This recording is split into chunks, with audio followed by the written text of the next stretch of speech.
How a Louisiana female officer kept a dying man's promise. What she discovered will break your heart. What would you do if the system you spent your whole life protecting turned out to be the thing that destroyed you? For 22 years, Officer Grace Holloway believed that following the rules would keep the world in order. Until one night, a dying prisoner handed her a letter. A letter that would unravel everything she thought she knew about justice, loyalty, and mercy.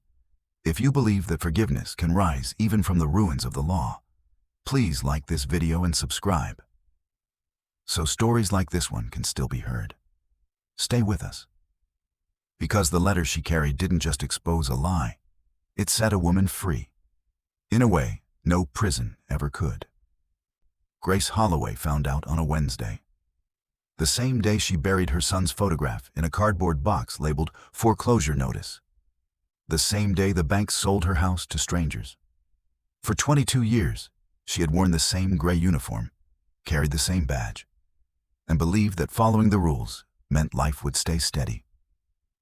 But that morning, when the letter came, she realized even the system she served could betray her.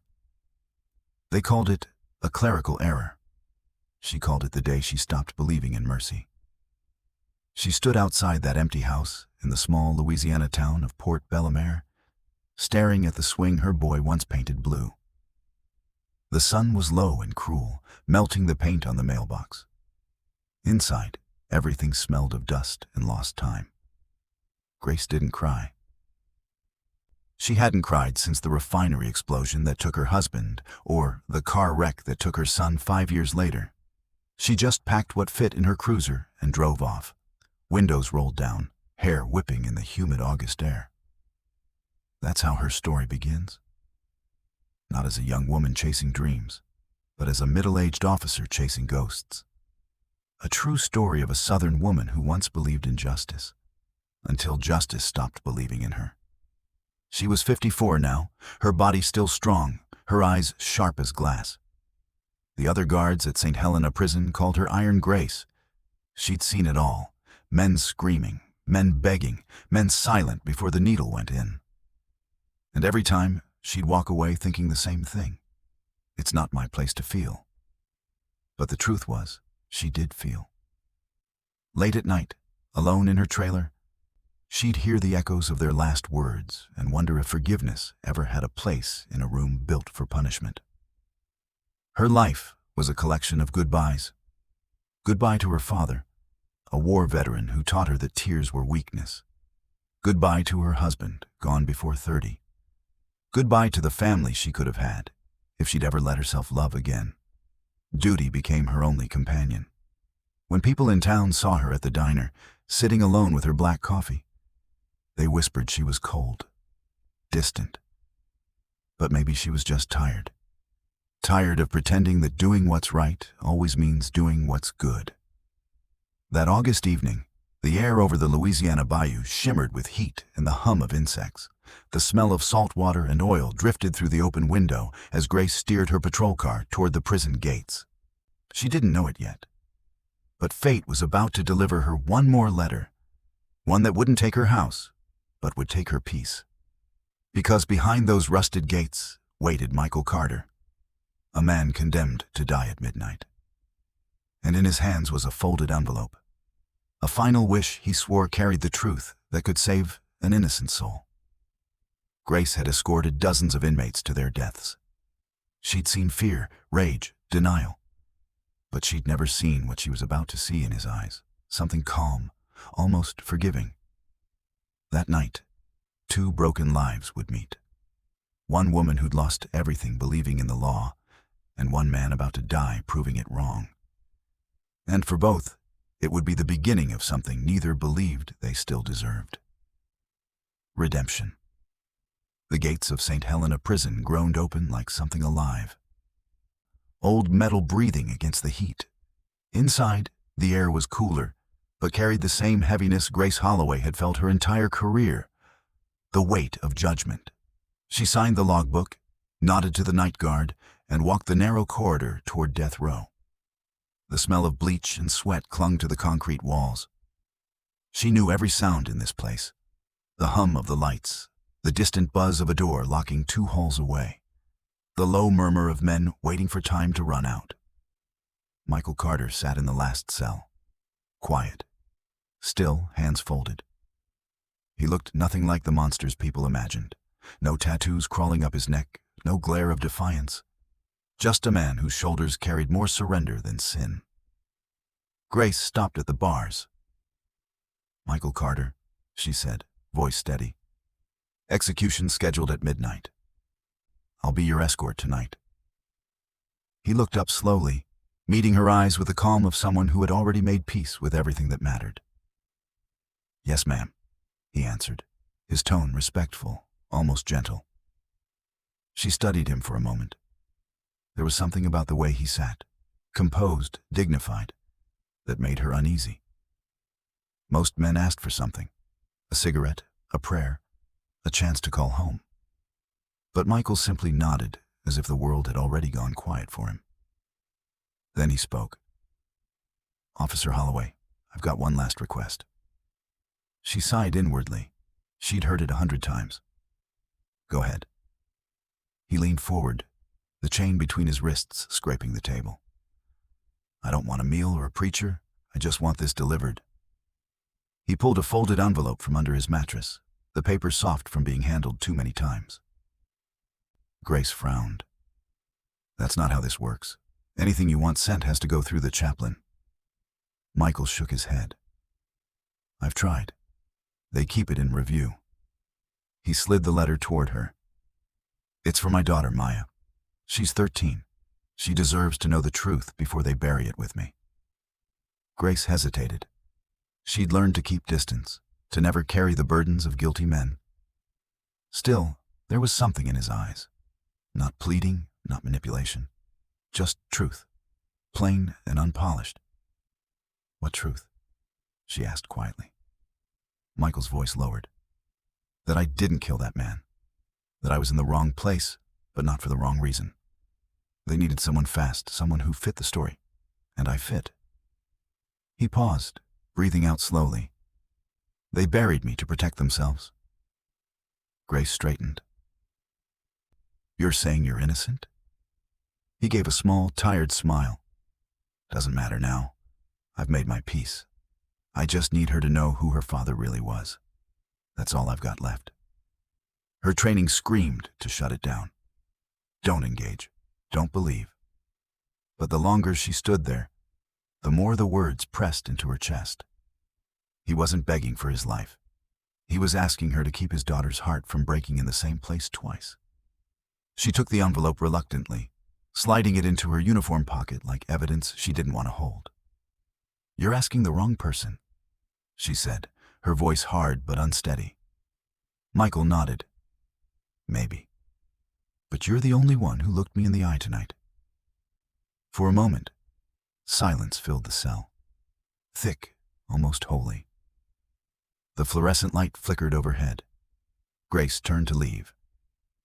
But something in her stopped at the doorway. She looked back. "Why me?" Michael's eyes softened. "Because you still believe there's such a thing as mercy. You just forgot where to look for it." Grace didn't answer. She stepped into the corridor, her boots echoing down the hall. Her hand brushed against the envelope in her pocket, the paper warm against her skin. Outside, thunder rolled far off over the bayou. And for the first time in years, Officer Grace Holloway felt the rules tremble inside her. Because deep down, she knew. This wasn't just another prisoner's request. It was the beginning of a truth that wouldn't stay buried. The clock above the control room read 11:46 p.m. Grace Holloway had done this walk too many times to count. The slow march down the narrow corridor toward the chamber where justice and mercy were supposed to meet. Only tonight, those words felt hollow. Michael Carter walked between 2 guards, wrists and ankles bound, his steps calm, steady, almost reverent. He wasn't fighting time anymore. He was walking with it. Grace followed close behind, clipboard in hand, trying not to look at him, trying not to feel. The envelope inside her pocket pressed against her chest like a heartbeat she couldn't silence. They reached the heavy steel door. Inside, the room was bright. Too bright. The white walls glowed like something meant to erase what was about to happen. Grace hated that light. It never forgave. Michael looked around once, eyes settling on the small glass window where witnesses waited in silence. There was no family for him there, only officials, a preacher, the warden, the system that had already decided who he was. The warden read the statement, routine words, dates, protocol. Grace signed her name beside Witness, Department of Corrections. When they strapped him to the gurney, Michael didn't resist. He turned his head toward Grace, his voice barely above a whisper. "Remember what I asked, Officer Holloway?" She stiffened. "That letter, I'll make sure it's handled properly." He smiled faintly. "That's not what I asked." The IV line hissed softly as the liquid began to flow. The clock ticked louder than it should have. Grace's throat tightened. She stared at his chest, rising, falling, slowing. Then he spoke again, his voice clear, steady, stronger than she expected. "To the family of the man who died, I forgive you. To the men who framed me, I forgive you too. And to my daughter Maya. Remember, the truth always finds its way home." The room went still. Even the guards stopped breathing. For a heartbeat, Grace forgot she was in uniform. She saw not a prisoner, but a father speaking his last words into eternity. The warden gave the signal. A final breath escaped Michael's lips, soft, almost peaceful. His eyes stayed open for a moment, looking somewhere far past her. Then the monitor flatlined. A single tone filled the room, long and merciless. Grace's hand trembled around her pen as she signed the time of death. 12:03 a.m. Another line, another name.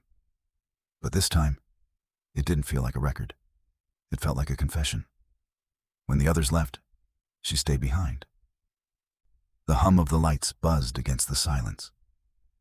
She looked at the empty gurney, at the faint outline where his head had rested, and thought of his words. "They buried me to protect themselves." She reached into her pocket and pulled out the envelope. The paper was warm from her skin, edges creased where her fingers had pressed too tight. For a long time, she just stared at it, her reflection faint in the glass. Outside, thunder rolled over the gulf, low and heavy. Grace slipped the letter back into her uniform, close to her heart. Then she whispered, barely audible, "I'll deliver it. I don't know why, but I will." She turned off the lights, closed the door, and walked down the empty hallway. Boots echoing against the floor, each step heavier than the last. Because deep inside, she already knew what the letter meant. It wasn't just a dying man's last wish. It was the start of something that could unmake everything she believed about justice, truth, and forgiveness. And by the time the sun rose over the Louisiana bayou, Officer Grace Holloway, the woman who never broke, had already started to crack. Morning came gray and heavy, the kind of morning that didn't belong to any season. Grace Holloway sat in her parked cruiser outside the prison, her badge on the dashboard, her hands trembling around the envelope that had survived the night. For hours she tried to throw it away. Into the trash, into evidence, into someone else's responsibility. But each time, her hand stopped. The letter felt alive. And maybe it was. She unfolded it slowly, expecting some desperate plea or final apology. Instead, the handwriting was neat and steady. The words simple but carved deep. "To my daughter, Maya. I know the world has told you terrible things about me, but I need you to remember this. I am more than the worst story they ever told. Don't let their truth become yours. The truth will find its way, even when they try to bury it. You were my best thing. Love, Daddy." The paper trembled in her hands. Grace pressed it to her lips, and for the first time in years, her eyes burned. It wasn't just the words. It was the quiet strength in them, the faith of a man who died believing someone would finally listen. She folded it again, tucked it into her breast pocket, and started the engine. The drive to Huma was long and winding, the bayou stretching out on both sides of the road like a dark mirror. She tried to think of what she'd say when she got there. But the truth was, she didn't know why she was going, only that she couldn't not go. By noon, she found the address on the envelope. A sagging white house with peeling paint, the front yard cluttered with forgotten toys. An old woman sat on the porch, Bible in her lap, her eyes sharp even in the haze. Grace approached, hat in hand.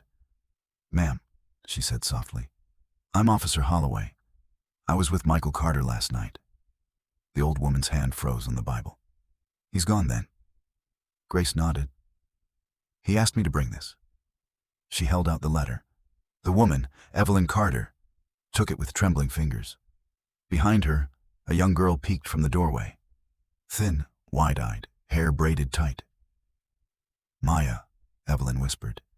"Come here, baby." The girl stepped forward, hesitant. She couldn't have been more than 13. Grace felt something twist in her chest. Michael's eyes were in that child's face. Evelyn opened the letter, her lips moving as she read. Tears began to fall, quiet and sure. "I told them," she murmured, voice cracking. "I told them my boy didn't do it." Maya's voice came small, almost afraid. "Is my daddy really gone?" Grace knelt, meeting the girl's eyes. "He wanted you to know he loved you, and that he was proud of you."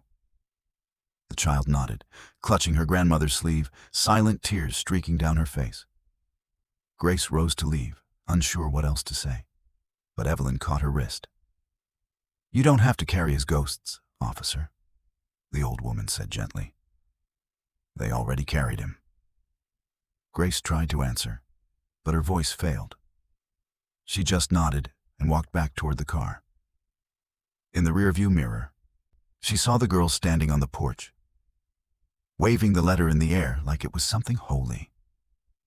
The road back was long, the sky heavy with storm clouds. Grace turned off the radio and let the silence speak. She thought of all the rules she'd lived by, how they'd built a cage she never noticed until now. Maybe the rules weren't made to keep the world safe. Maybe they were made to keep people quiet.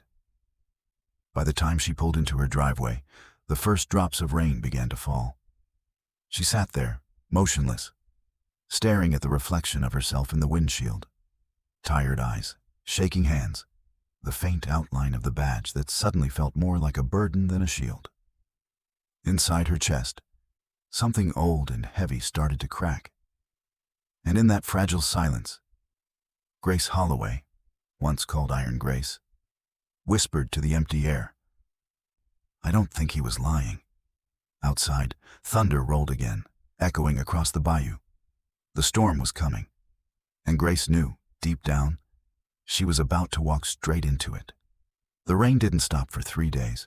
It came down hard over Port Bellemare, washing the streets clean, but leaving the air thick with the smell of rust and regret. Grace Holloway stayed inside, the blinds drawn, the letter from Michael Carter lying on her kitchen table like a living thing that refused to die. She'd read it so many times she could see every word with her eyes closed.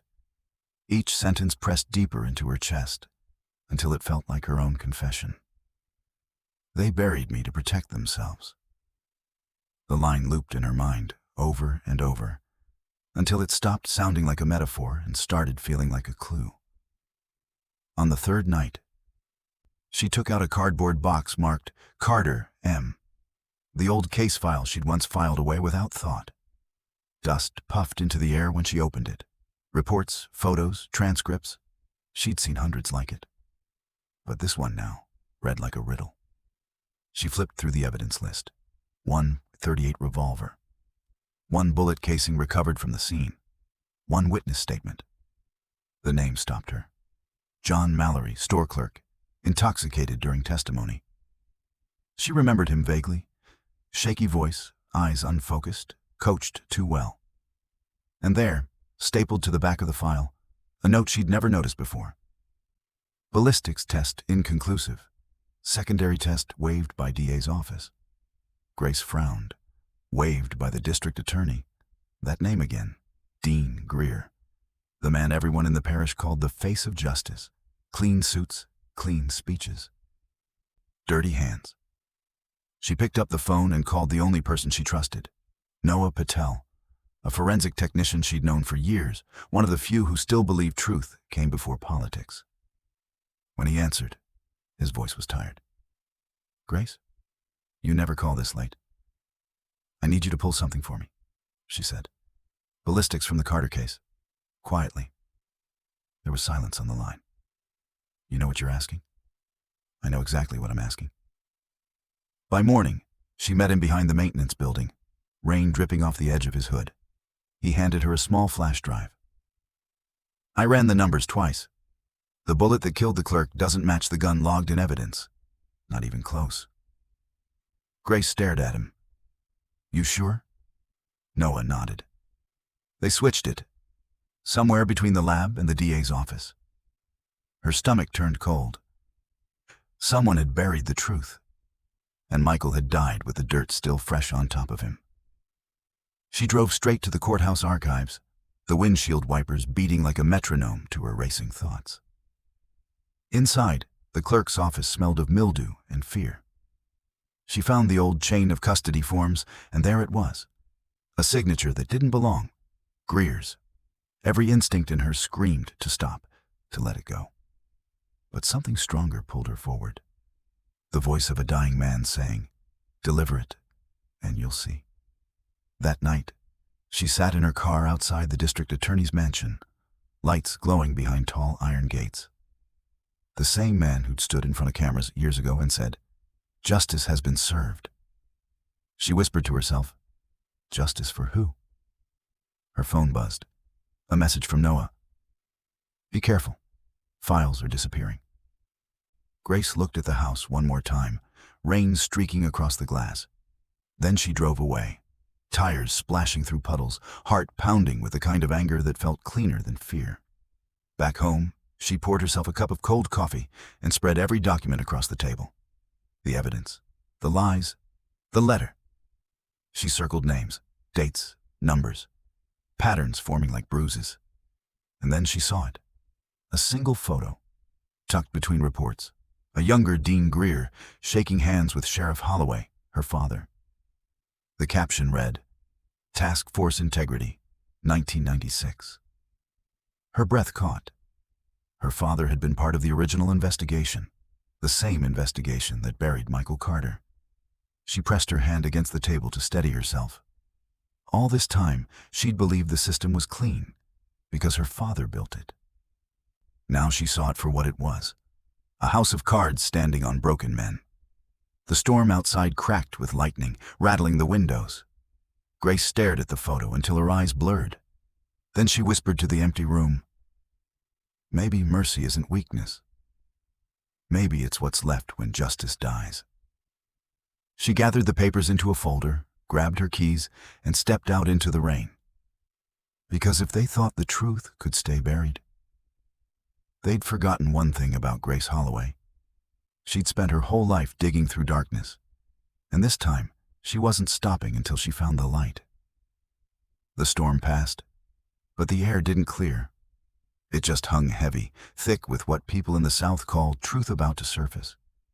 Grace Holloway hadn't slept. The folder lay open on her kitchen table, pages curling under the fan. Every document, every photo, every signature told the same story. A man condemned so another man could rise. Dean Greer had built his career on Michael Carter's grave. And now he was standing in front of every camera in Louisiana, announcing his run for governor under the slogan, "Justice You Can Trust." Grace watched him on TV. That easy smile, that voice smooth as oil. She turned off the screen. Her hands were shaking, but not from fear, from knowing what she had to do. That evening, she met with Natalie Burns at a diner off Highway 90. Natalie was a reporter with eyes that missed nothing and a past tangled with Greer's charm. Grace slid the folder across the table. "You wanted a story? This one cost a man his life." Natalie scanned the pages, her face tightening. "You're sure about this?" Ballistics, custody logs, Greer's signature. It's all there. And what about you? Natalie asked. You're risking your badge, your pension. Grace interrupted, her voice flat. I lost more than that already. Outside, thunder rolled again, far away this time, the sound of something breaking loose. 2 nights later, Natalie's voice echoed through every living room in the parish.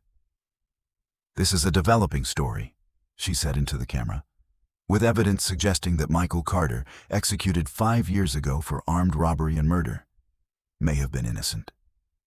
Then she read the letter, Michael's words, live on air. They buried me to protect themselves. The truth will find its way. Grace stood in her kitchen, the TV light flickering across her face. She could hear Evelyn crying somewhere in that same small town. Hear Maya whispering her father's name through her tears. Phones started ringing. Protests outside the courthouse. Reporters chasing Greer's car. The state called it reevaluation. The people called it what it was. A reckoning. Grace didn't speak to the press. She stayed quiet, even when internal affairs showed up at her door. They took her badge, her gun, her silence, but not her truth.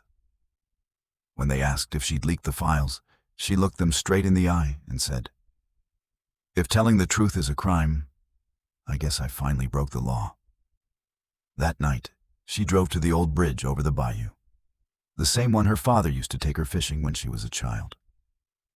The wind smelled like rain again, though the sky was clear.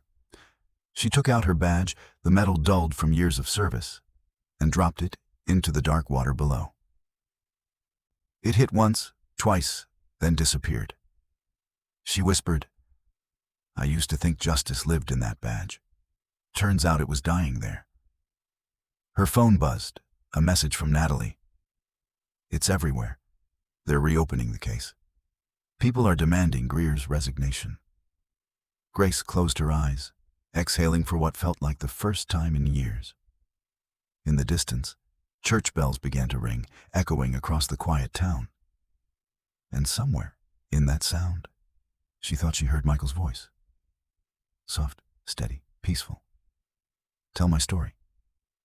Grace started the car and drove toward the horizon, where the sky was turning the color of forgiveness. Because sometimes redemption doesn't come from saving yourself.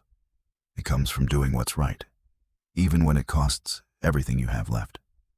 It was early morning when the world finally went quiet. The sirens had faded. The headlines had slowed, and the truth, once buried under years of dust, had clawed its way into daylight. Dean Greer had resigned in disgrace. Investigations were underway, files unsealed, names exposed. For the first time in decades, the state of Louisiana was forced to say the words it hated most. We were wrong. Grace Holloway didn't celebrate. She just sat on her porch with a cup of cold coffee, the sun bleeding gold across the horizon, listening to the wind move through the trees like a hymn. She'd spent her whole life enforcing laws she thought kept people safe.